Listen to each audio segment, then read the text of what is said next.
여호와의 선하심을 맛보알지어다.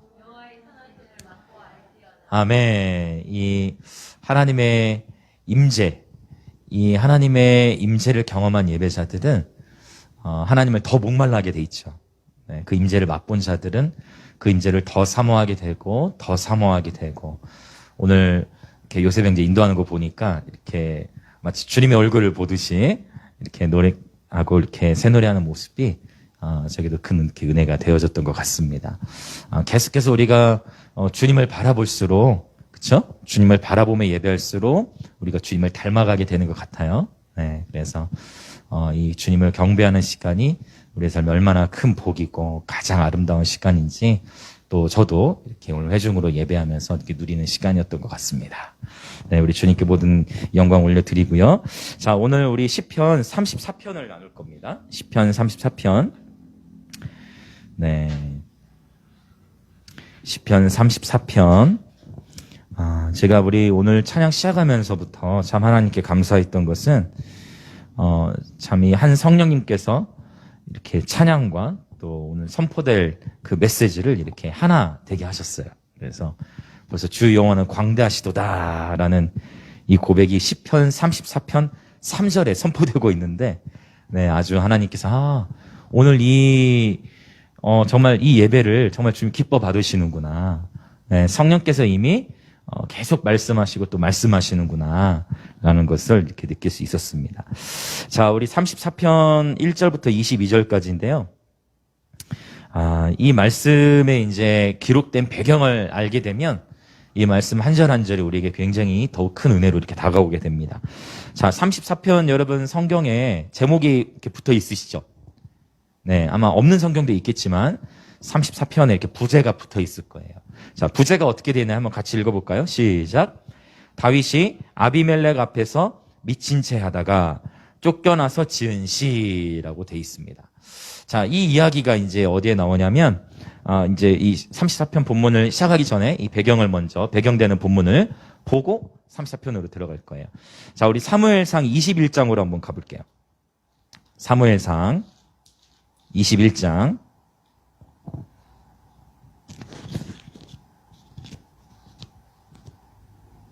사무엘상 21장 우리 10절부터 15절까지입니다. 자, 지금 이 사무엘상의 이 본문이 시편 34편의 배경이 되어지는 그런 본문이에요. 자, 우리 사무엘상 21장 10절부터 15절 같이 한 목소리로 읽겠습니다. 시작. 그날에 다윗이 사울을 두려워하여 일어나 도망하여 가드왕 아기스에게로 가니, 아기스의 신하들이 아기스에게 말하되 이는 그 땅의 왕 다윗이 아니니이까 무리가 춤추며 이 사람의 일을 노래하여 이르되 사울이 죽인 자는 천천히요 다윗은 만만히로다 하지 아니하였나이까 한지라. 다윗이 이 말을 그의 마음에 두고 가드왕 아기스를 심히 두려워하여 그들 앞에서 그의 행동을 변하여 미친 채하고 대문짝에 그적거리며 침을 수염에 흘리매, 아기스가 그의 신하에게 이르되 너희도 보거니와 이 사람이 미치광이로다. 어찌하여 그를 내게로 데려왔느냐? 내게 미치광이가 부족하여서 너희가 이 자를 데려다가 내 앞에서 미친 짓을 하게 하느냐? 이 자가 어찌 내 집에 들어오겠느냐 하니라. 아멘. 그런데 이제 분명히 시편 34편에서는 아비멜렉 앞에서라고 했는데 지금 오늘 본문은 아기스라고 표현을 했어요. 이 부분 때문에 헷갈릴 수가 있지만 사실 아비멜렉이라는 단어는 아비멜렉 그래가지고 아비는 아브라함 할 때 그 아브에서 온 거예요. 그래서 아버지란 뜻이고 멜렉은 왕이에요. 그래서 아비멜렉이라는 것은 왕들의 아비라는 그런 의미가 있어서 이제 일종의 이런 거예요. 우리가 이 출애굽기 보면 바로 왕이 나오는데 사실은 바로 왕 애굽의 황제들의 이름을 보면 뭐 람세스 1세, 2세 뭐 이런 식으로 이렇게 이어져 가는데 바로라는 칭호는 애굽의 왕을 이렇게 칭하는 어떤 칭호였어요. 네, 그래서 바로가 이렇게 한 명을 지칭하는 게 아니고 바로라는 이름은 애굽의 황제를 칭하는 그런 명칭이 바로 바로였고, 이 아비멜렉이라는 것은 블레셋의 왕들을 칭할 때 이제 아비멜렉으로 칭하였습니다. 그래서 이 블레셋에는 우리가 알고 있듯이 블레셋 몇 족속이라고 하죠? 블레셋에 가나안에는 7족속이 있고 블레셋에는 5족속이 있어요. 그래서 뭐 가사, 가드, 뭐 아스글론, 뭐 에글론 뭐 이렇게 해가지고 5 족속이 있는데 바로 그 5 족속 중에 이제 가드의 왕 바로 아기스 때에 사실은 다윗이 이제 어떻게 보면 다윗의 삶에 있어서 이제 다윗이 어떠한 명예를 얻기 전에 왕이 되기 전에 광야 생활했던 그 연단의 시간들이 있지만 그때도 큰 훈련이었죠. 광야 생활. 그렇죠. 그런데 어떻게 보면 큰 승리와 영광, 명예 이것들을 다 누리고 경험한 이후에 그렇죠? 그것들을 다 경험한 이후에 겪게 되는 그러한 어떤 그 아픔이 뭐냐면 바로 압살롬에 의해서 쫓겨나게 되는 그런 스토리가 있죠. 오늘 이 본문은 이제 어떻게 보면 그 중간에 있는 가장 인생에 있어서 한 3번 정도의 큰 고비. 처음에는 광야 생활, 네. 그리고 나서 이제 오늘 본문, 그리고 이제 그 압살롬의 반역 이후에 이렇게 되는 고난인데, 사실 이 사무엘상 21장의 본문도 보면 굉장히 이 다윗의 삶에 있어서 좀 자존심이 굉장히 구겨지는 네, 그런 상황이에요. 왜냐면, 자, 10절에 봤더니 사울을 두려워해서 일어나 도망했죠? 그렇죠? 도망쳤단 말이에요. 도망쳐가지고 어디로 갔냐면 이제 이스라엘 땅을 떠나서 이제 블레셋 족속 땅에 들어갔는데 블레셋 족속의 땅에서 지금 이미 다윗이 이미 사무엘상 17장에서 블레셋을 이겼잖아요. 아니 블레셋이네요. 골리앗을 꺾었잖아요. 그렇죠? 골리앗을 꺾었기 때문에 이미 이 블레셋 사람들에게 다윗이 어떤 존재인지 어느 정도 알려져 있었던 거예요. 그래서 어떠한 이들은 가드왕 앞에 온 이 다윗을 보고서 사울이 죽인 자는 천천히요 다윗은 만만히로다 하면서 다윗이 위험한 인물이다 하면서 다윗을 마치 이렇게 처단하려고 하는 그런 분위기가 되는 거예요. 그러자 이제 이 다윗이 가드왕 아기스까지도 두려워하는데 여기서는 심히 두려워했다는 표현을 쓰죠. 심히 두려워하면서 바로 그 가드왕 아기스와 그 백성들 앞에서 이방의 블레셋 가드 족속의 사람들 앞에서 미친 척하고 그쵸? 이 그적거렸다는 게 뭐예요? 상상해 보세요, 여러분. 아니 미친 것처럼 손톱으로 이렇게 벽을 긁듯이 긁는 거예요. 누가? 다윗이. 우리가 그렇게 좋아하는, 우리가 그렇게 좋아하고 참 닮고 싶어하는 건 예배자 다윗이 그렇게 미친 척을 하고 또 일부러 어떻게 해요? 수염에 일부러 침을 숨을 슬슬 이렇게 그렇게. 그래서 다윗이 연기를 정말 잘한 것 같아요. 왜냐하면 정말 속아버렸어. 그쵸? 가드왕 아기스가 15절. 아니 내게 미치광이가 부족하여서 너희가 이 자를 데려다가 내 앞에 미친 짓을 하게 하느냐. 정말 미친 줄 알았던 거죠. 그 정도로 다윗이 그렇다면 대충 그냥 침 흘리고 대충 그적거린 게 아니고 정말 정성껏 할 수 있는 최선을 다해서 바보처럼 보이려고 정말 노력을 했다는 것입니다. 바로 이러한 문맥 속에서 이제 이 시편 34편이 기록이 된 거예요. 완전히 다윗의 삶에 있어서 자존심이 구겨지고 목숨을 겨우 유지해가지고 도망친 상황에서 그렇죠? 완전히 처절하게 자신의 인생의 바닥을 지금 또 경험하고 있는 거예요. 그렇죠? 자, 이런 상황 속에서 다윗이 이제 어떻게 고백하는지를 한번 봅시다. 자, 34편. 자, 1절 같이 선포할까요? 시작. 내가 여호와를 항상 송축하며 내 입술로 항상 주를 찬양하리이다. 할렐루야. 지금 완전히 자존심 구길 때 다 구겨지고 그렇죠? 그런 상황 속에서 거기서 도망쳐 나와가지고 다윗이 하는 고백이 하나님 내 인생은 왜 이럽니까가 아니고 내가 여호와를 항상 송축하며 할렐루야 내 입술로 항상 주를 찬양하리이다. 여기서의 찬양은 테일라가 쓰였어요. 1절에서 테일라. 오늘도 아주 새 노래가 아주 쫙 이렇게 깊이 풀어졌는데 새 노래로 주님을 예배한 것입니다. 자, 개인이 하나님 앞에서 예배해요. 자, 2절. 이제 이 테일라와 함께 또 어떤 동작, 어떤 찬양까지 가느냐. 2절 같이 또 선포합니다. 시작. 내 영혼이 여호와를 자랑하리니 공고한 자들이 이를 듣고 기뻐하리로다. 아멘. 내 영혼이 여호와를 자랑하리. 여기서 한글로는 자랑이라고 쓰였지만 히브리어로는 할랄이 쓰였어요. 할랄. 우리 많이 배웠죠? 할랄? 바로 하나님을 어떻게 찬양해요? 기억하세요? 할랄?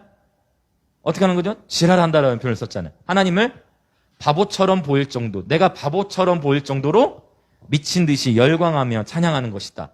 지금 다윗이 가동 아가기스 앞에서 미친 척 했잖아요. 그러고 나와가지고 하나님을 찬양하는데 춤을 추면서 온 마음을 다해 찬양하는 것입니다. 할렐루야. 그러면서 다윗이 이렇게 예배를 드리는 모습을 이제 어떻게 연결하냐면 개인의 예배가 이제 공동체적으로 연결되고 있어요. 자, 그게 바로 2절 후반부. 공고한 자들이 이를 듣고 기뻐하리로다? 자, 공고한 자들이 이를 듣고 기뻐한대요. 그러면서 3절에서 선포해 봅시다. 시작. 나와 함께 여호와를 광대하시다 하며 함께 그의 이름을 높이세. 오늘 처음 주 여호와는 광대하시다 찬양과 또 이렇게 연결이 되죠. 자, 지금 다윗이 개인이 하나님 앞에서 완전히 자존심 구겨질 대로 다 구겨지고 완전 인생의 바닥을 경험하고 나온 이후에 다윗의 고백, 하나님을 찬양합니다. 주님을 성축합니다. 그리고 뿐만 아니라 춤을 추면서 여호와 이름을 자랑하며 예배해요. 그러면서 공고한 자들이 이걸 보고 기뻐할 것이다. 여러분, 나와 함께 우리 주 하나님의 광대하심을 찬양합시다. 나와 함께 우리 하나님이 얼마나 크시고 위대하신 분인지를 함께 찬양합시다라고 도전하고 있는 것이에요. 그러면 이제 우리의 질문은 그럼 여기서 공고한 자들은 누구인가가 되겠죠. 자, 이 공고한 자들이 누구일 것인가? 자, 일단 34편 우리 4절 5절 읽어보겠습니다. 자, 시작. 내가 여호와께 간구하매 내게 응답하시고 내 모든 두려움에서 나를 건지셨도다. 그들이 주를 앙망하고 광채를 내었으니 그들의 얼굴은 부끄럽지 아니하리로다. 지금 2절에서 공고한 자들이 5절에 그들인 거예요. 근데 이 공고한 자들도 사실 이 공고한 자들이라는 표현이 이 아나브라는 단어는 가난한 자 또는 겸손한 자 이런 의미로도 되는데, 자, 이 공고한 자들도 다윗이 지금 이러한 상황에서 예배드리는 모습을 보고 이 공고한 자들도 5절에 봤더니 그들이 주를 앙망하고, 맞죠? 이 공고한 자들도 주님을 앙망하기 시작하는 거예요. 자, 그러면 우리가 지금 다시 사무엘상 21장의 10절부터 15절까지 읽었는데 요 34편에서 말하는 이 공고한 자들, 바로 이들이 누구를 가리키느냐? 사무엘상 22장을 한번 봅시다. 22장, 자, 21장 10절부터 15절을 우리가 읽었죠? 자, 22장의 1절과 2절을 한번 읽어보겠습니다. 사무엘상 22장 1절과 2절. 자, 같이 선포합니다. 시작. 그러므로 다윗이 그곳을 떠나 아둘람굴로 도망하매 그의 형제와 아버지의 온 집이 듣고 그리로 내려가서 그에게 이르렀고, 2절. 환난당한 모든 자와 빚진 모든 자와 마음이 원통한 자가 다 그에게로 모였고 그는 그들의 우두머리가 되었는데 그와 함께한 자가 400명가량이었더라. 아멘. 지금 시편 34편이 이렇게 사무엘상 21장, 22장 이렇게 연결되는 거예요. 자, 보세요. 시편 34편에서 공고한 자들이 누굴까요? 바로 사무엘상 22장 1절과 2절에 나오는 다윗의 가족들과, 그 다음에 더 구체적으로 2절에 나오죠. 첫 번째 어떤 자들? 환난당한 자들. 여러분, 환난을 당하면 공고해집니까? 아니면 기뻐질까요? 일반적으로. 환난당하면 우울해지고 힘들어지잖아요. 그 다음에 환난당한 모든 자. 두 번째, 빚진 모든 자. 빚이 있으면 이렇게 삶이 이렇게 위축되기 쉽단 말이에요. 그쵸? 어려움. 자, 그 다음에 또 어떤 자들? 마음이 원통한 자. 마음의 원통함, 마음의 분노와 마음의 좌절과 마음이 이렇게 일그러져 있는 것, 깨어져 있는 것을 의미해요. 이러한 자들이 다 다윗에게로 모여왔다는 거예요. 자, 인간적으로 보면 지금 다윗의 삶도 쉬워요, 어려워요? 다윗도 지금 처절하잖아요. 다윗도 지금 처절한 삶이야. 다윗도 아주 처절한 상황인데 환난당한 자와 빚진 자와 마음이 원통한 자가 다 다윗에게 찾아온 거예요. 다윗의 마음도 쉽지 않았을 거예요. 그런데 놀라운 것은 지금 이 사무엘상 22장 1절 2절에서 봤던 이 다윗과 함께한 자 이 400명이 나중에 이제 사무엘상 27장으로 건너가 보면 27장 2절을 한번 보면은요. 자, 아주 놀라운 반전이 일어나요. 사무엘상 27장 2절 같이 한번 또 읽어보겠습니다. 시작. 다윗이 일어나 함께 있는 사람 600명과 더불어 가드왕 마옥의 아들 아기스기로 건너가니라. 자, 지금 사무엘상 22장 1절 2절을 봤을 때 다윗과 함께 했던 자들, 가족과 함께 그 다음에 약 400명 가량이었는데 이들이 다윗과 함께하는 예배자의 여정을 통과하면서 바로 다윗의 용사들이 돼버린 거예요. 할렐루야. 네, 놀라운 말씀이죠. 자, 바로 이러한 사무엘상 21장 22장의 표현. 그래서 저는 이 시간 여러분의 삶 가운데에 선포합니다. 하나님께서 여러분을 다윗적인 예배자로 부르셨습니다. 할렐루야. 자, 주변에 계신 분들에게 한번 선포합시다. 하나님께서 당신을 다윗으로 부르셨습니다. 이럴 때는 과감하게 막 적용을 해야 돼. 그래서 만약 여러분의 삶에 환난당한 자와 빚진 자와 마음이 원통한 자가 온다면 그들이 바로 경배자인 여러분의 삶을 통하여 그냥 회복되어지는 차원이 아니라 그들이 하나님의 용사로 세워지게 될 것입니다. 아멘. 아멘, 아멘, 할렐루야. 믿음으로 취하십시오.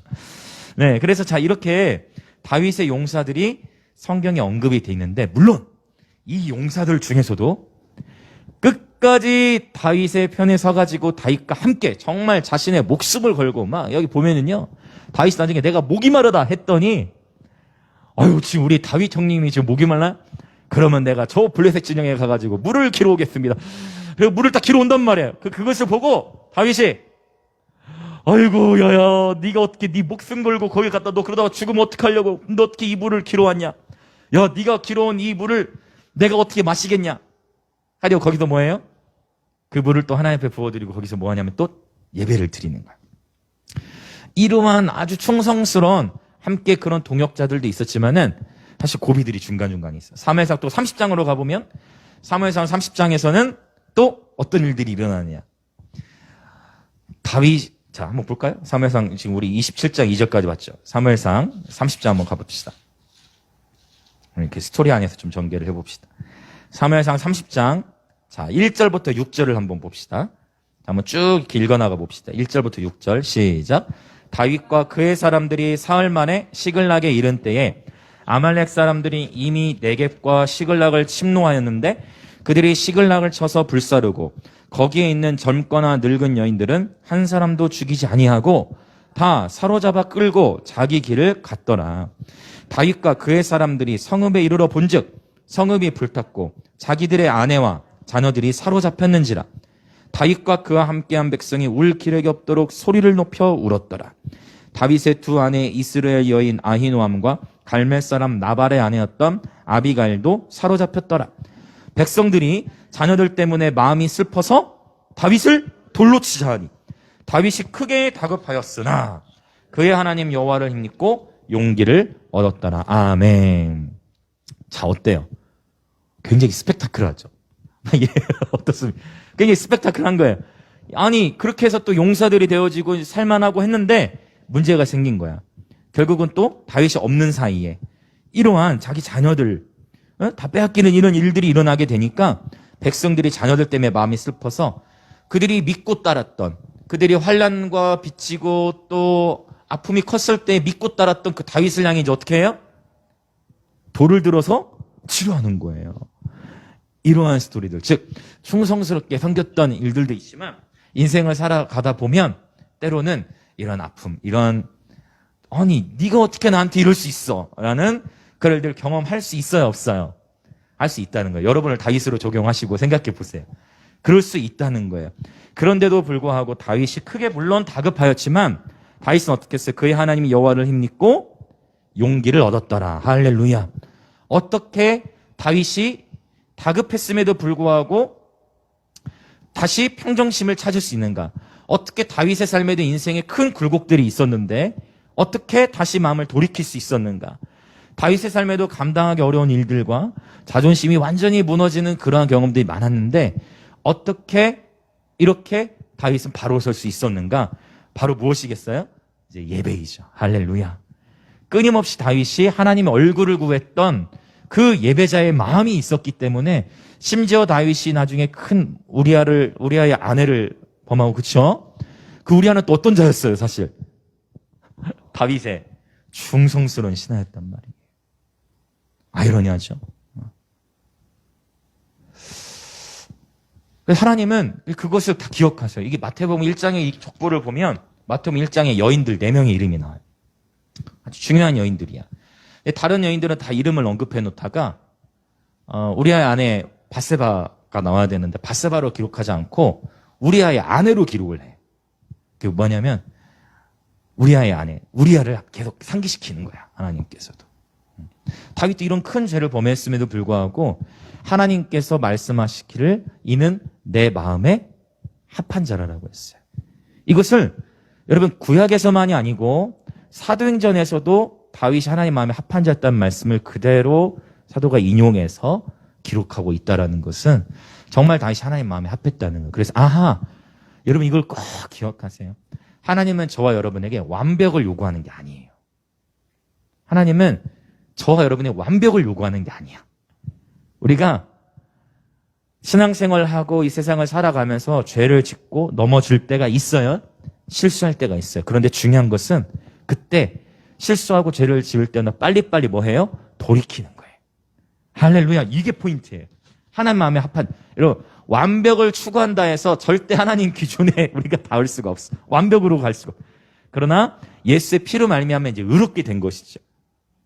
그래서 꼭 기억하세요. 하나님은 저와 여러분의 완벽을 요구하시는 게 아니고 하나님은 저와 여러분에게 바로 이 예배자 여정. 내가 넘어질 수 있어요. 그러나 의인은 7번 넘어져도 다시 일어난다는 말씀처럼.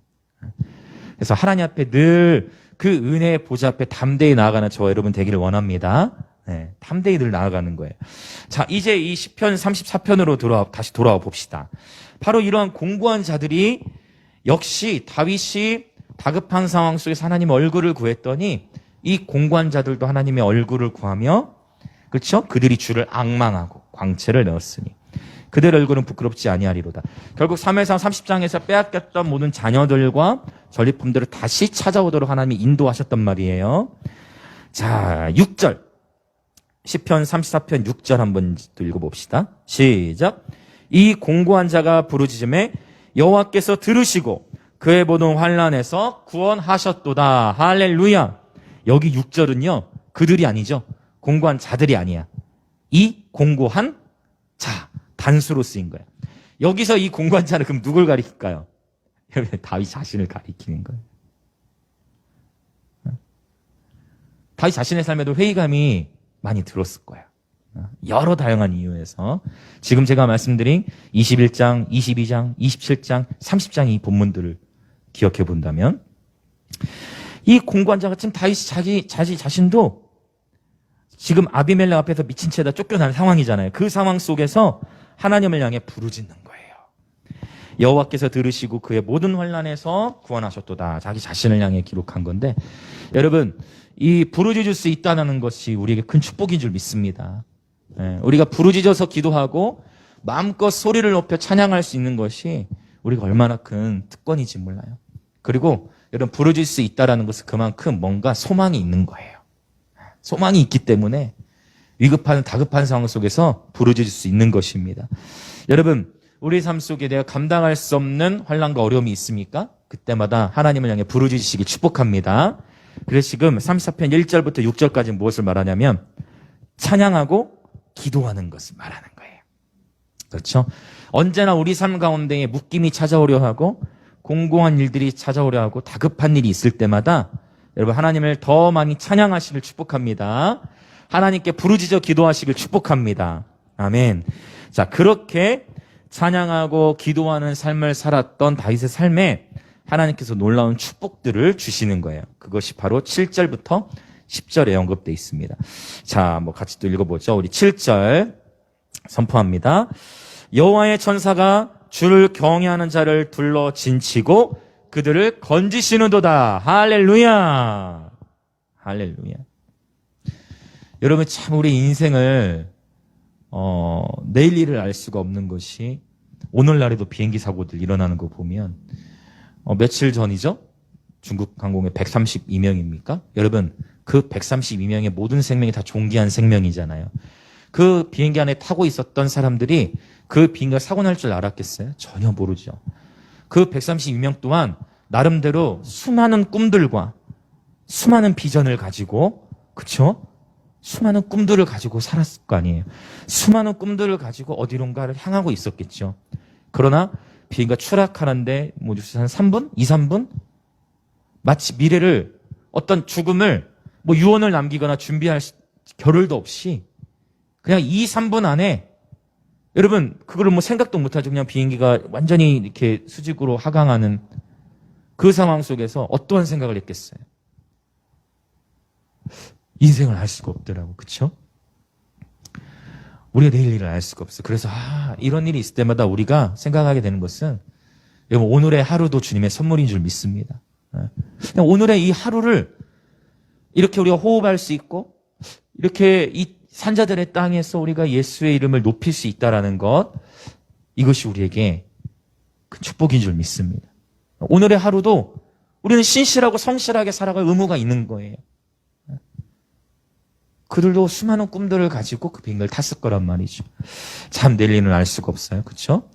또 아시겠지만 얼마 전에 이제 우리 수영역의 원로 목사님, 정필도 목사님께서도 소천하셨어요. 병원에 이제 몇 주간, 아마 코로나인 것 같아요. 폐렴이라고 이제 방송에 나오긴 했는데, 생각해 보세요.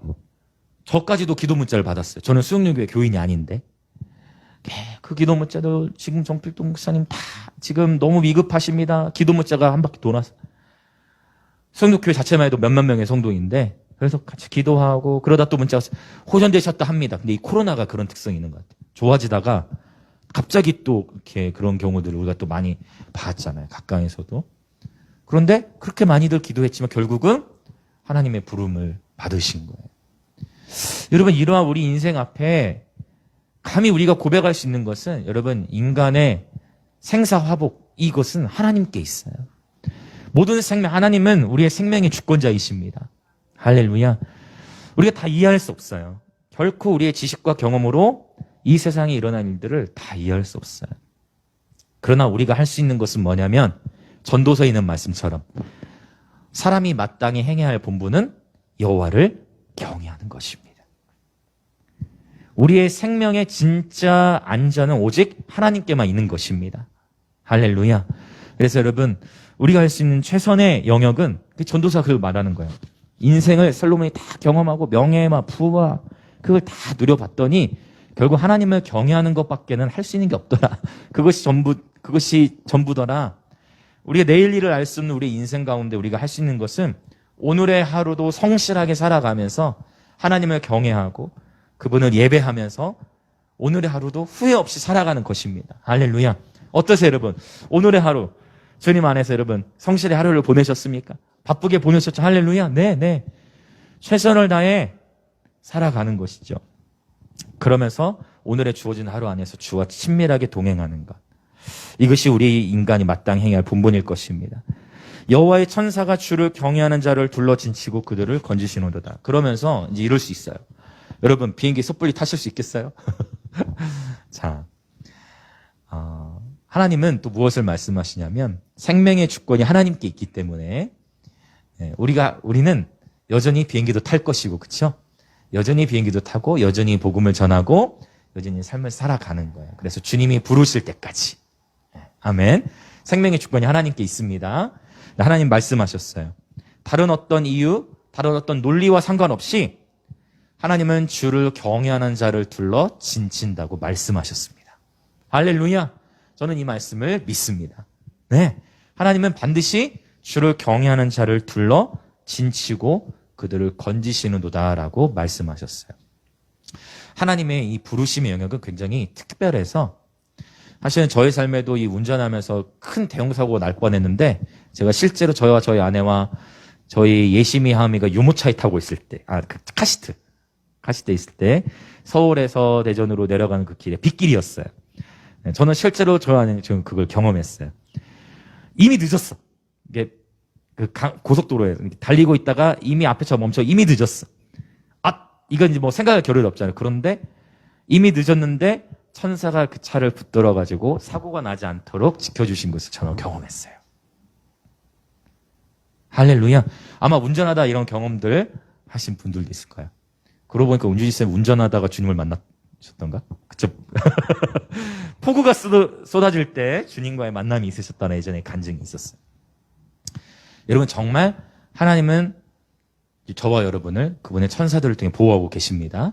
이걸 제가 예전에 얘기했는지 모르겠지만 제가 천사가 너무 보고 싶어가지고 천사가 너무 보고 싶어.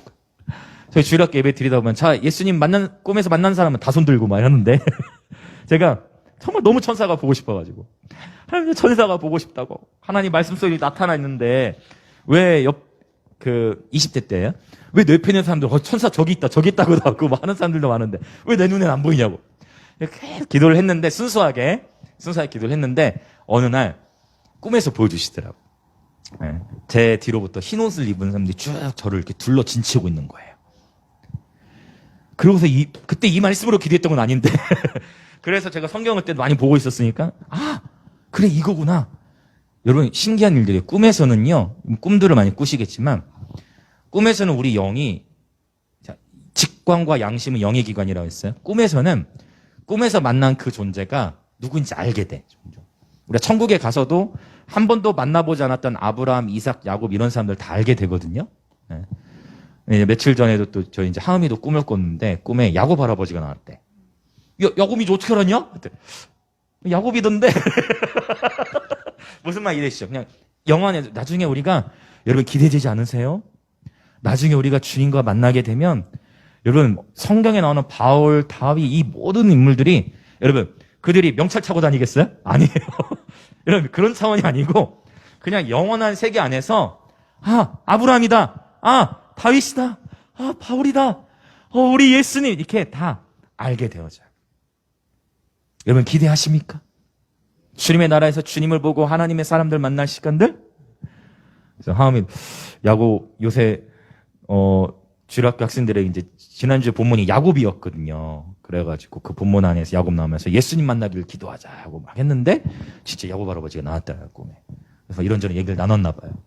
그래서 여러분 어쨌든 저도 천사 너무 보고 싶어가지고 이렇게 기도했는데 여러분 정말 순수하게 여러분도 순수하게 예수님 보고 싶어요. 그렇게 기도하다가 어느 날 예수님을 보게 될 줄 믿습니다. 할렐루야. 저의 삶에도 실제 예수님과 인카운터가 2번 있었어요. 여호와의 선하심을 맛보아할지어다. 기독교는 믿음의 종교이지만 또한 체험을 무시할 수 없어요. 할렐루야. 맛본다는 게 뭐예요? 이게 8절, 이게 사실 34편의 핵심인데 너희는 여호와의 선하심을 맛보아할지어다는 맛본다는 거는 먹어본 자. 여러분 아무리 이거 너무 맛있어, 이거 진짜 맛있어 해도 먹어보기 전까지는 그의 설명이 다 이해되지 않아. 그것처럼 여러분 여호와의 선하심을 각양각색으로 날마다 경험하시길 축복합니다. 네, 기대하십시오. 그리고 우리가 실제 경험하든 경험하지 않든 일단 우리의 모든 경험은 진리의 말씀 아래 순복돼야 돼요. 할렐루야. 이것도 굉장히 중요해. 또 이게 막 체험을 너무 또 이렇게 막 사모하다 보면 또 이게 방향을 놓쳐요. 이게 체험, 또 보는 것과 듣는 이 체험 쪽으로 너무 흘러가 버리면 본질을 놓치는 경우가 또 생기게 되어지는 균형이 참 중요해. 그래서 우리의 모든 경험이 하나님의 진리의 말씀 아래 순복되는 것이 너무 또 중요하겠죠. 그래서 어떠한 경우는 내가 경험하지 못했다 할지라도 하나님의 말씀에 기록되어 있다면 그 말씀을 믿는 믿음으로 말미암아 개인들의 삶에 돌파가 일어나는 줄 믿습니다. 아멘. 이 7절의 말씀 놀랍죠. 여호와의 천사가 실제로 둘러 진치고 보여요. 우리 눈에 보이지 않는다 할지라도 지금 바로 여러분 주위에 천사들이 둘러 진치고 있습니다. 아멘. 네, 다급한 때 위급한 때에 하나님께서 주의 종 천사들을 통해서 여러분을 보호하는 일들을 우리는 경험하게 돼요. 히브리서 1장 14절 모든 천사들은 섬기는 영으로서 구원받을 상속자들을 섬기라고 보내심이 아니냐. 아멘. 모든 천사들은 섬기는 영인데 바로 구원받을 하나님의 상속자들을 섬기라고 보냄받았다는 거야. 할렐루야. 네. 믿음으로 인지하는 것이죠. 하나님의 말씀을 믿는 믿음으로. 자, 8절 선포합시다. 우리 8절부터 10절 같이 우리 힘있게 말씀 선포합시다. 시작. 너희는 여호와의 선하심을 맛보아 알지어다. 그에게 피하는 자는 복이 있도다. 너희 성도들아 여호와를 경외하라. 그를 경외하는 자에게는 부족함이 없도다. 젊은 사자는 궁핍하여 줄일지라도 여호와를 찾는 자는 모든 좋은 것에 부족함이 없으리로다. 아멘. 지금 이전에는 다윗도 자기 자신을 공관자라고 칭호를 했는데 이제 칭호가 바뀌었어요. 10절에서는. 10절에서 말하는 지금 궁핍한 젊은 사자. 자기 자신을 사실 가리키는 거야. 근데 어쨌든 다윗도 지금 어떤 상황이야? 궁핍하여 줄일지라도. 사실 우리가 나중에 사무엘상 21장 본문을 1절부터 9절을 살펴보시면 우리 10절부터 읽었는데 1절부터 9절까지 보면은요. 다윗이 사울을 피해서 도망다니다가 먹을 것이 없어가지고 거기서 성소 안에 있는 떡을 먹고 싶어하는. 그래서 그 진설병을 이제 먹게 되어지는. 또 무기도 없었어요. 무기도. 그래가지고 싸워야 되는, 도망다니더라도 어쨌든 위험하니까 무기라도 있어야 되는데. 그래서 그때 바로 받았던 무기가 뭐예요? 제사장으로부터 받았던 무기가 사무엘상 21장 1절부터 9절 안에 있어요. 골리앗의 칼을 받게 되어지죠. 그러니까 여전히 지금 다윗은 먹을 것도 없고 또 싸울 무기도 없어. 그러한 상황 속에서 이런 고백하는 거예요. 젊은 사자는 궁핍하여 줄일지라도. 그러나 여호와를 찾는 자는 모든 좋은 것에 부족함이 없으리로다. 이 고백은 정말 다윗의 삶에 어떠한 필요가 없어서 나오는 게 아니고 수많은 필요가 있죠. 수많은 필요들이 있지만 그럼에도 불구하고 여호와를 찾고 그분의 임재 안에 거하다 보니까 정말 부족함이 없게 경험되어지고 정말 부족함이 없게 느껴지는 것입니다. 시편 23편도 마찬가지죠. 여호와는 나의 목자시니 내게 부족함이 없으리로다. 할렐루야. 그땐 더 부족함이 더 많아. 또 그때도 많아. 왜? 광야 생활 가운데 혼자 얼마나 외로워. 자기의 친구는 누구밖에 없어요? 양들밖에 없어. 가족 관계도 엉망이야. 아빠에게도 인정 못 받죠. 형들도 뭐 인정해주지 않죠. 사무엘 선지자가 자식들 다 불러오라 했는데 다윗은 불러오지도 않고. 그랬던 다윗의 삶. 여호와가 나의 목자이시니 내게 부족함이 없으리로다. 할렐루야. 진정 저와 여러분도 여호와를 찾는 자들이기에 우리의 삶에 어떠한 부족함이 없음을 예수님의 이름으로 선포합니다. 일단 믿음으로 선포하고 고백하시다 보면 실제 때에 맞게 하나님께서 공급하는 것을 또 경험하게 돼요. 그래서 이러한 간증들을 주시면서 여호와의 선하심을 맛보는 것입니다. 아멘. 하나님의 선하심을 정말 우리는 다양하게 경험할 수 있다는 거예요. 7절에서는 하나님의 선하심을 바로 그분의 초자연적인 보호를 통해 경험하고, 그렇죠? 9절, 10절에서는 바로 초자연적인 그분의 때에 따른 공급을 통해서도 경험하게 된다는 것을 볼 수가 있습니다. 이 예배자의 삶이에요. 그리고 공고한 자라고 처음에는 표현했지만 이제 어떻게 자기 표현이 바뀌어졌어요? 젊은 사자라고 했죠? 궁핍한 젊은 사자. 사자는 사자인데 아직 궁핍해. 그렇죠? 그리고 성숙한 사자가 아니라 좀 이게 젊은. 그렇죠, 그렇죠. 그런데 이제 칭호가 나중에 또 바뀌어요. 나중에. 자, 어떻게 바뀌어지는지 기대하시면서 나중에 뒷부분에 나와요. 자, 아직 젊은 사자입니다.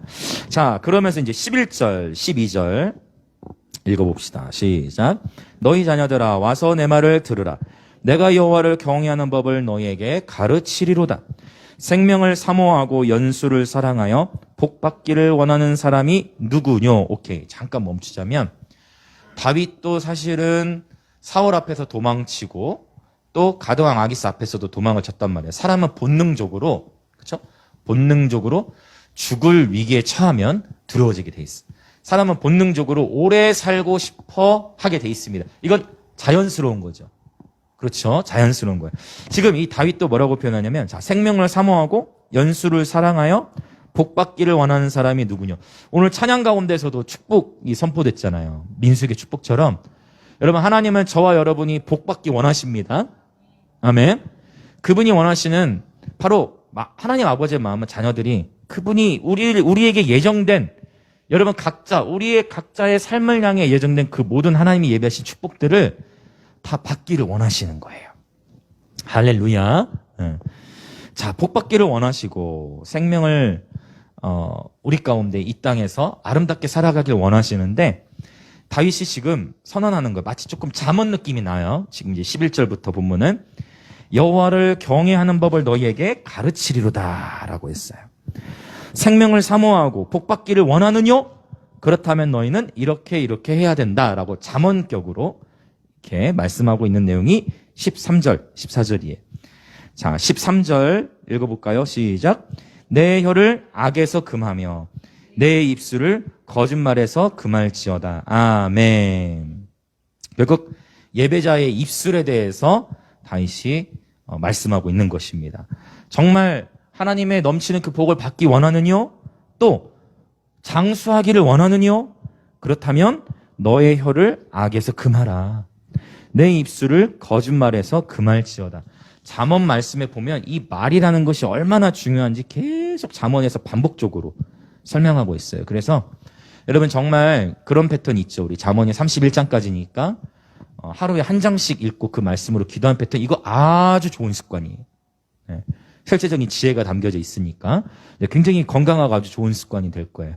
그거 잠언에서 계속 제가 말씀드린 것처럼 주기적으로 말에 대한 선언을 하고 있는데 오늘날에 보면은 제가 잠언 11장 11절로 종종 기도 인도하잖아요. 성읍은 정직한 자의 축복으로 인하여 진흥하고 악한 자의 입으로 말미암아 무너지느니라. 그래서 여러분 주변에 부정적인 소리가 가득할 때에도 저는 이 자리에 있는 여러분 모두가 축복하는 예배자들 되시기를 소망합니다. 아멘. 우리가 살고 있는 도시를 축복합시다. 예. 우리의 가정을 축복합시다. 또 나 자신을 축복합시다. 우리의 자녀들을 축복합시다. 자녀 세들 여러분 축복기도 해주십시오. 예. 축복의 권세가 있는 거예요. 그리고 오늘 찬양과 메시지가 너무 이렇게 계속 연결이 되어져요. 예. 성령께서 명백히 예배를 인도하고 계신 거죠. 할렐루야. 네네. 혀를 악에서 금하며 내 입술을 거짓말에서 금할지어다. 에베소서는 교회론을 이야기하면서 영적 전쟁을 얘기하잖아요. 그런데 에베소 4장과 5장에서 강조하는 내용이 뭐예요? 너희는 무릇 더러운 말은 너희 입 밖에 내지도 말라. 너희는 덕을 끼치는 말을 해라. 네. 또 누추함과 어리석은 또 희롱하는 말들을 하지 말고 오히려 감사하는 말을 하라. 여기서 이 누추함의 말이라는 것은 뭐냐면 디스어너예요. 디스어너. 언어는 공경하고 존중하는 건데 디스어너는 뭐예요? 네. 감사합니다. 아주 적나라하게 표현해 주셨어요. 멸시하는 말. 그래서 여러분 절대 우리 예배자들은요 절대 어느 누구를 향해서도 멸시하는 말들을 하면 안 돼. 할렐루야. 우리에게는 축복의 권세만 있습니다. 절대 함부로 대해서는 안 돼요. 하나님의 형상으로 창조된 사람들을 향해서 늘 축복하시는 입술 되시길 여러분 소망합니다. 네, 항상 감사하는 말만 하라고 하나님 말씀하셨죠. 자, 그래서 여러분 우리의 입술을 지키고 우리 입에서 거짓말이 금해지는 자 하나님은 장수할 것이라 말씀하셨어요. 아멘. 저는 이 말씀을 그대로 믿습니다. 영적인 축복뿐만 아니라 장수의 축복까지도 하나님 말씀하시는 거예요. 자, 14절도 읽어봅시다. 14절 시작. 악을 버리고 선을 행하며 화평을 찾아 따를지어다. 아멘. 여기 14절 화평, 샬롬이 기록되어졌죠. 그래서 여러분 말과 공동체의 화평은 또 연결되어 있는 거예요. 그렇죠. 화평을 찾아 따를지어다. 그래서 우리는 예배자들로서 나 개인만이 아니라 결국 우리는 팀이고 또 공동체이지 않습니까? 교회라는 공동체예요. 그래서 할 수만 있다면 나 자신의 이기심과 유익만이 아니라 정말 두루두루 함께 평안을 누릴 수 있도록, 평안을 함께 누리려면 특별히 또 뭐를 주의해야 되겠어요? 13절에 있는 것처럼 말을 조심해야 된다는 거예요. 맞죠? 그래서 말에 있어서 우리는 지혜가 필요하고 성숙함이 필요합니다. 아멘, 아멘. 바로 화평을 찾아 따르라고 하나님 말씀하고 계신 거예요. 그래서 항상 우리가 성숙해질수록 나의 감정만 소중히 여기는 게 아니라 성숙해질수록 바로 옆에 있는 지체들의 감정과 내 옆에 있는 지체들의 어떤 삶을 소중히 여기고 말도 더 어떻게 하겠어요? 더 존중하고 배려하고 하는 그런 말들, 사랑과 용서, 용납의 표현들을 하게 되어지겠죠. 이것이 바로 하나님께서 원하시는 예배자의 입술일 것입니다. 자, 이제 또 전진해 봅시다. 우리 15절, 16절 같이 읽겠습니다. 여호와의 눈은 의인을 향하시고 그의 귀는 그들의 부르짖음에 기울이시는도다. 여호와의 얼굴은 악을 행하는 자를 향하사 그들의 자취를 땅에서 끊으려 하시는도다. 자, 이제 지금 시잖아요. 15, 16절에서 이제 의인화한 거죠. 바로 하나님을 증거할 때 여호와의 눈, 그리고 바로 여호와 하나님의 귀, 16절 여호와의 얼굴. 그래서 아주 신체적으로 지금 비유를 해놓았어요. 맞죠? 여호와의 눈, 여호와의 귀, 여호와의 얼굴. 그래서 저는 우리 모든 저와 여러분 우리 예배자들이 다 여호와의 눈과 그분이 어디를 주목하고 계시는가, 그렇죠? 그분의 눈, 그분의 귀, 그분의 얼굴에 주목하는 우리 모든 예배자들 되었으면 좋겠습니다. 근데 또 흥미롭죠? 눈과 귀는 다 어디 안에 있어요? 얼굴 안에 있어요. 그래서 예배를 드릴 때 여호와의 얼굴, 예수님의 얼굴을 구하며 끊임없이 예수님을 주목하여 바라보는 것입니다. 이게 경배예요. 그냥 단순히 예배 왔냐 안 왔냐 그게 중요한 게 아니고 정말 중요한 거는 내가 오늘 예수님의 얼굴 앞에 섰느냐, 내가 오늘 정말 나의 사랑하는 예수님의 얼굴을 구했느냐. 하나님의 얼굴, 예수님의 얼굴을 구하는 것이 곧 경배입니다. 아멘. 그리고 우리가 그렇게 주님의 얼굴을 구하는 가운데에 우리가 그분의 성품 또 그분의 능력을 닮아가도록 하나님께 인도하신다는 겁니다. 끊임없이 주님의 얼굴을 구하는 우리 모두 되었으면 좋겠습니다. 자, 이제 17절부터 20절 읽어볼게요. 17절부터 20절 시작. 의인이 부르짖음에 여호와께서 들으시고 그들의 모든 환난에서 건지셨도다. 여호와는 마음이 상한 자를 가까이 하시고 충심으로 통회하는 자를 구원하시는도다. 의인은 고난이 많으나 여호와께서 그의 모든 고난에서 건지시는도다. 그의 모든 뼈를 보호하시며 그 중에서 하나도 꺾이지 아니하도다. 아멘. 자, 또 신체 비유가 나온 거예요. 뼈가 나왔어요. 그렇죠? 근데 여기 뼈를 이제 딱 보면 어떤 그 문장이 떠오르지 않나요? 이제 예수님께서 십자가에서 죽으시고 그 숨이 닿으셨을 때 그의 모든 뼈를 꺾지 아니하였다라는 그런 표현도 성경에서 볼 수가 있는데, 일단 이 문맥적으로 보자면 여기서 그의 모든 뼈를 보호한다는 하나님께서 예배자들의 육체를 보호하신다라는 그런 의미로 볼 수가 있겠죠. 자, 바로 아까 제가 말씀드렸던 처음에 공고한 자였어. 그런데 궁핍한 젊은 사자였어요. 근데 지금은 표현이 어떻게 바뀌었어요? 의인으로 바뀌었어요. 6절하고 또 17절을 비교해 보세요. 똑같이 부르짖어요. 그렇죠? 여호와께서 들으시고 모든 환난에서 구원하셔. 정체성이 바뀌어져 버린 거야. 와, 그렇구나. 여러분, 하나님을 순전하게 예배할 때 우리의 정체성이 새로워지는 거예요. 주님을 예배하면서 우리의 생각의 변화가 와요. 주님을 예배하면서 우리의 가치관의 변화가 오고, 주님을 예배하면서 내가 누군지를 깨닫게 돼요. 세상의 사람들은 여전히 조롱할 수 있겠지. 세상의 사람들은 여전히 무시할 수 있겠지. 그러나 하나님이 나를 보시는 눈은 정확하고, 하나님이 나를 바라보시는 눈은 변함이 없으시고, 내가 내 자신을 바라보는 눈이 변화가 일어나는 거지. 할렐루야. 놀라운 축복이죠. 의인이라고 이제 칭하게 되는 거예요. 근데 알아요. 여전히 내가 그렇게 주님과의 친밀한 교제를 하고 하나님 임재가 너무 좋고 주님과 동행을 해. 주님과 동행한다고 해서 우리 삶에 고난이 없느냐? 아니라는 거죠. 그렇죠? 19절 의인은 고난이 많으나, 어쩌면 예수님을 믿기 때문에 세상 사람들이 겪지 않는 어려움까지도 겪을 수 있겠죠. 의인은 고난이 많으나 그럼에도 불구하고 그 고난에서 건지시는 그 여호와의 선하심을 맛볼지어다. 아멘. 아멘. 반드시 경험하게 될 겁니다. 그리고 그것을 통해 우리는 간증하게 되는 거죠. 아멘. 하나님께 영광 올려드리고. 자, 이제 21절, 22절 보고 같이 우리 기도하도록 하겠습니다. 자, 21절, 22절 시작. 악인을 죽일 것이라. 의인을 미워하는 자는 벌을 받으리로다. 여호와께서 그의 종들의 영혼을 속량하시나니 그에게 피하는 자는 다 벌을 받지 아니하리로다. 아멘. 아멘, 아멘. 자, 21절에서 벌을 받는 사람이 나오고 22절에서는 벌을 받지 아니하는 사람이 나오죠. 대조해 놨어요. 근데 또 흥미로운 것은 악이 악인을 죽일 것이라. 참 굉장히 시적인데 굉장히 의미 있는 표현이에요. 하나님께서 죽인다라고 표현하지 않고 악이, 그 사람이 행한 그 악이 그 사람 자체를 파멸로 인도한다라는 그런 표현인 거예요. 그리고 무시무시한 말씀이죠. 의인을 미워하는 자는 벌을 받으리로다. 그래서 저와 여러분의 삶에 있어서 여러분에게 함부로 대한 사람들이 있을 때 그 사람에 대해서 저는 저와 여러분이 오히려 더 축복하셨으면 좋겠어요. 로마서입니까? 하나님 말씀하셨죠? 또 베드로전서에도 있고 너희를 박해하는 자를 위하여 기도하라 했어요. 그리고 박해하는 자들이 있을 때 여러분 누가 나를 힘들게 한 사람이 있을 때 그 나를 힘들게 한 사람 때문에 내가 막 괴로워하면 이 전쟁이 끝나지 않고 더 힘들어져요. 진짜 장수 못할 것 같은 그런 분위기로 가. 그런데 나를 힘들게 한 사람이 있죠? 그럼 영적인 원리는 정확해요.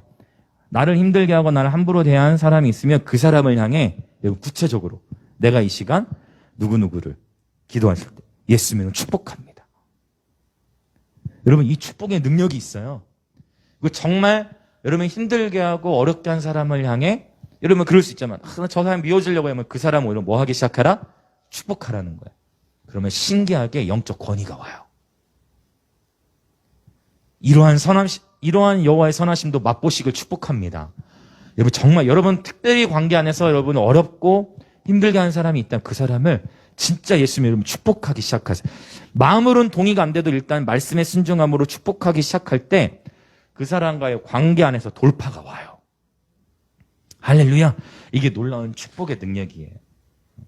그리고 물론 그러면 목사님 그렇게 하면 무조건 나에게 함부로 대한 사람과 무조건 다 풀어질까요? 그렇지 않을 수도 있어요. 그러나 적어도 나의 삶에 묶임은 없어요. 왜냐하면 화해라는 것은 서로 쌍방간에 이루어지고 하나님께서 이끄셔도 그 상대방이 거절할 수가 있기 때문에. 무슨 말 이해되시죠? 그러나 이 축복의 능력이라는 거 실제 관계가 풀어질 수도 있고 할렐루야. 그리고 혹 관계가 풀어지지 않더라도 축복을 했다면 그 문제와 나는 상관이 없는 거예요. 그렇지 않으면 계속 원수가 참수한단 말이죠. 계속 떠오르게 되고 우리의 마음. 내가 결국 괴로워지는 거예요. 나는 순전한 예배자의 길로 가고 싶은데 나도 모르게 가인의 길로 간다는 거예요. 가인의 길. 예배는 드리지만 그렇죠? 가인도 제사를 드렸잖아요. 예배는 드리지만 미움과 다툼, 시기와 질투의 마음으로 인해서 예배자가 또 다른 예배자를 죽이는 그런 종교적인 그런 모습으로 나타날 수도 있다는 거예요. 그래서 여러분 늘 축복하시길 여러분 소망합니다. 혹시 오늘 이 부분을 제가 강조하려고 했던 것도 아닌데 오늘 혹시 이 축복에 대한 얘기를 제가 나누면서 여러분 마음에 좀 어려운 부분이 있었는데 누구누구 내가 축복해야 되겠다는 분이 있다면 오늘 이 해는 졌지. 오늘 하루가 다 가기 전에 보통 성경에서는 해 지기 전에 하루 풀으라고 하니까 해는 이미 졌고 오늘 하루가 가기 전에 여러분 오늘 기도하시면서 특별히 그 지체를 향해 그 대상을 향해 여러분 축복을 풀어주시길 여러분 바랍니다. 그렇게 할 때 여러분 반드시 그 하나님의 선하심을 경험하게 되실 거예요. 아멘. 자, 그래서 고난이 있습니다. 그럼에도 불구하고 또 하나님을 예배해야 되고 이렇게 의인을 미워하는 자에 대해서 여러분이 직접 심판하지 않는 것이 좋은 것은 하나님은 공의로우신 분이에요. 하나님은 정확하신 분이에요. 여러분이 혹 해를 받고 여러분이 혹 억울한 일을 당한 게 있잖아요. 그런다 그것을 여러분 스스로가 내가 억울하다 내가 심판할 자리로 가지 않고 오히려 그 사람, 그 대상을 향해 축복하고 나는 여전히 하나님의 부르심의 길을 순전하게 나아갈 때 그 상대방에 대해서는 하나님이 다루시는 거예요. 저는 최근에 이러한 것들을 하나님 몇 번 어미한 일들을 경험케 하셨어요. 제가 이 예배 영상으로 다 얘기할 수 없는 영역들이 있지만 여러분 하나님은 정확하신 분이에요. 그래서 우리는 정말 정직하게 모든 어느 누구와도 여러분 마음에 매이지 마십시오. 할렐루야. 이 시간 정말 예수님으로 선포합니다. 이 세상에 살아가는 어느 누구와도 여러분 마음으로 묶이지 말지어다. 이 굉장히 중요해요. 여러분 나도 모르는 사이 미워하는 마음이 들려고 할 때 나도 모르는 사이 억울한 마음이 들려고 할 때 여러분 절대 자기 전에 풀으셔야 돼요. 할렐루야. 그렇지 않으면 내가 당하고도 내 안에 쓴뿌리가 생기는 거예요. 중요한 거예요. 왜냐? 나에게 해를 가한 사람, 그 사람도 나 때문에 힘들어할 수도 있지만 나의 해를 가한 사람, 나에게 해를 가했는지도 모르죠. 그런 경우도 많아요. 그래서 꼭 기억하세요. 오늘 이거 강조하려고 했던 얘기가 아닌데 오늘 이 부분을 또 하나님 말씀 이렇게 계속 또 풀어주시는 것 같아요. 꼭 기억하십시오. 네. 혹 나도 모르게 미워하고 원망이 들려고 하고 자꾸 이렇게 분노가 일어나게 하는 원통함이라고 했잖아요. 원통함이 들려고 하는 그러한 대상이 있다면 그 대상을 더 축복하시길 바랍니다. 그럴 때 놀라운 돌파가 있습니다. 하나님께 모든 심판과 판단을 맡겨드리는 것이죠. 할렐루야. 그리고 그에게 피하는 자는 다 벌을 받지 아니하리로다. 이러한 억울한 일을 당할 때 저와 여러분이 유일한 피난처가 있어요. 바로 예수 그리스도이십니다. 할렐루야.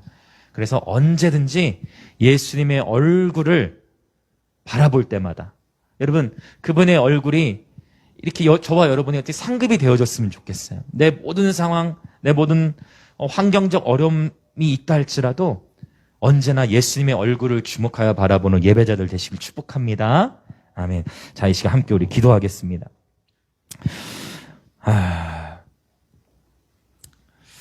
할렐루야, 할렐루야.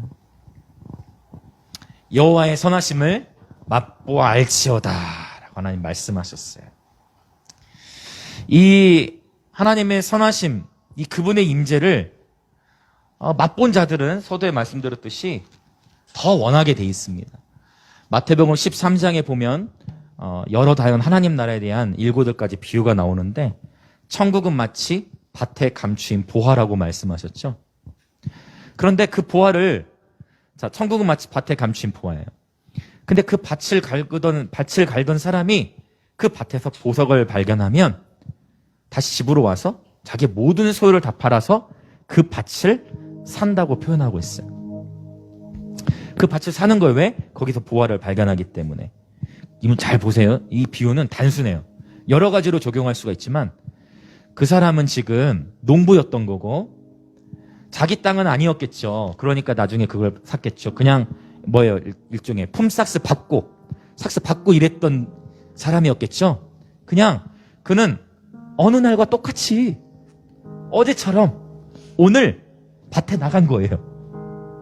그래서 거기서 여전히 어제처럼 이틀 전에 했던 것처럼 오늘 또 뭐 하는 거예요? 밭을 가는 거예요. 그렇게 그냥 자기 삶에 주어진 그 경계 안에서 여전히 밭을 가나요. 아주 작아 보이죠? 근데 그 밭을 가는 상황 속에서 바로 하나님 나라를 발견한 거예요. 가장 귀한 보석을 발견한 것입니다. 천국의 임재, 가장 귀한 가치를 일상의 삶에서 발견해버린 거예요. 할렐루야. 예기치 못한 시간에 여호와의 선하심을 우리는 경험하게 돼요. 그래서 오늘부터 기대하십시오. 예, 주님, 날마다 우리 하나님의 선하심을 맛보아 알기를 원하나이다. 어떠한 천국의 영역들은 맛보아야만 알 수 있는 영역들이 있는 것입니다. 그래서 이 시간 함께 우리 기도할 때 근데 이 문맥을 보세요. 아, 그렇구나. 내 삶에 고난이 있을 때, 내 삶에 궁핍함이 있을 때, 내 삶에 처절함이 있을 때 다윗은 여호와의 선하심을 경험한 것입니다. 그래서 이 시간 기도할 때 예, 하나님 그렇습니다. 선하신 주님, 공고한 자가 하나님을 경외하며 예배하는 삶을 살아갈 때 자신의 정체성을 나중에 의인으로 칭하게 됩니다. 때로는 나의 삶에 감당할 수 없을 것 같은 수치, 완전히 자존심 상하는 일들, 감당할 수 없는 고난 겪습니다. 나 바로 그러한 때 다윗이 그랬던 것처럼 신실하게 주님을 예배하기로 결단합니다. 항상 주님을 찬양하기로 결단합니다. 그리고 항상 부르짖어 기도하기로 결단합니다. 그럴 때 주님께서 여호와의 선하심을 맛보아 알게 하실 것이고 돌파를 주실 것입니다. 그래서 이 시간 기도합시다. 주님, 그렇게 여호와의 선하심을 날마다 맛보아 알기를 원하나이다. 내 모든 인생의 계절의 주권을 주님 손에 올려드리며 날마다 항상 주를 헤일라하며 항상 주를 할라라는 예배자 되기를 원하나이다. 그렇게 주여 외치며 기도합시다. 주여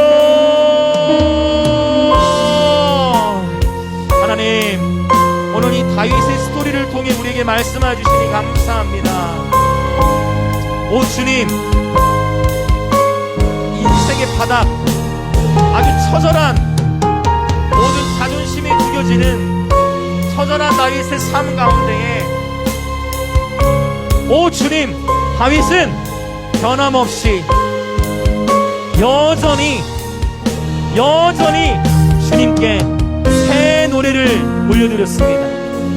새 노래는 주님, 바로 다윗이 그 고난 가운데에서 더욱 강하게 부르졌듯 오히려 고난 가운데에서 탈날 춤을 추며 정말 온 마음을 다해 하나님을 예배하기로 결단하였던 다윗처럼 오늘 우리의 삶에, 우리 인생의 바닥, 감당할 수 없는 수치, 완전히 자존심이 상하고 무너질 것 같은 그러한 삶의 환경에 처해 있다면, 또 혹 우리 인생의 여정 가운데 앞으로 그러한 일들을 경험한다면, 그리 아니하실지라도 바로 그때에도 여전히 하나님을 즐거워하고 여전히 하나님을 기뻐하며 하나님을 순전하게 예배할 수 있는 그러한 예배자의 삶이 되도록 성령이 우리를 인도하여 주옵소서. 할렐루야, 할렐루야. 예 주님, 그렇게 예배자의 삶을 살아갈 때 오 주님, 우리 가운데 행하실 새 일들, 바로 우리가 그 고난 가운데 주를 예배하는 참된 예배자의 삶을 통하여 나와 관계된 모든 세상의 영혼들이 예수님께로 나오는 것을 보게 하실 주님을 찬양합니다. 할렐루야, 할렐루야, 할렐루야, 할렐루야, 할렐루야, 할렐루야. 계속해서 더 기도하기 원하는 것은 여러분, 우리의 바로 다윗에게 환난당한 자와 모든 빚진 자와 마음에 원통함이 있는 자들이 왔다는 것은 다 상처투성이입니다. 그런데 다윗과 함께 있을 때 어느새 바로 그들이 하나님의 용사가 되어진 것입니다. 하나님께서는 여러분이 속한 가정과 학교와 일터 가운데에 바로 이런 다윗적인 예배자로 부르고 계신 것입니다.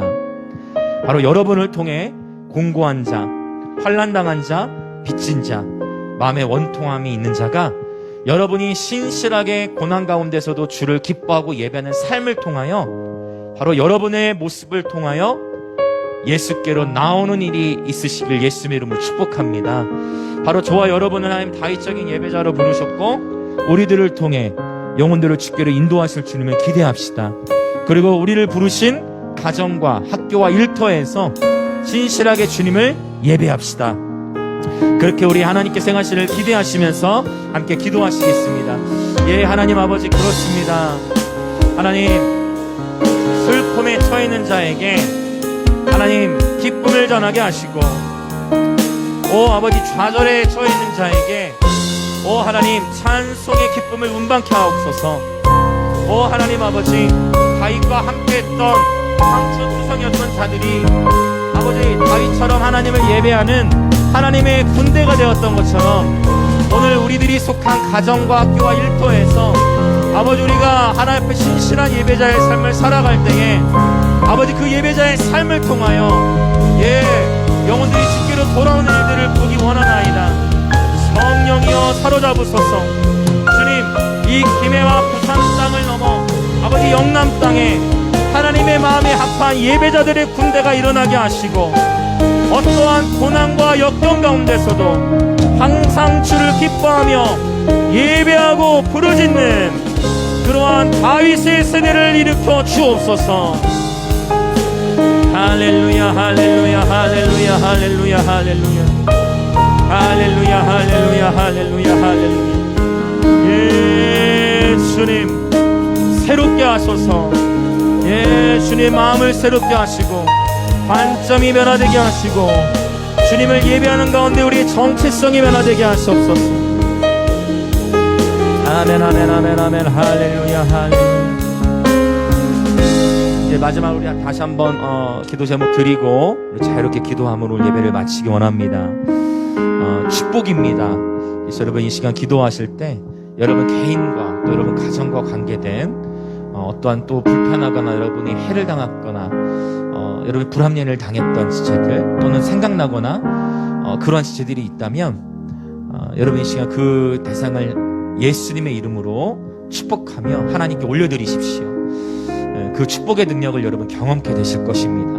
그리고 계속해서 우리가 이 축복하는 기도를 개인적인 차원, 관계적 차원, 그리고 도시적인 차원을 넘어서서 할 수 있으시다면 또 미얀마와 또 우크라이나, 북한 땅을 향해서도 여러분 축복하는 그러한 기도를 하셨으면 좋겠습니다. 이 시간 다 같이 우리 주여 한번 외치시고 성령께서 이끄시는 대로 축복 기도로 나아가십시다. 주여!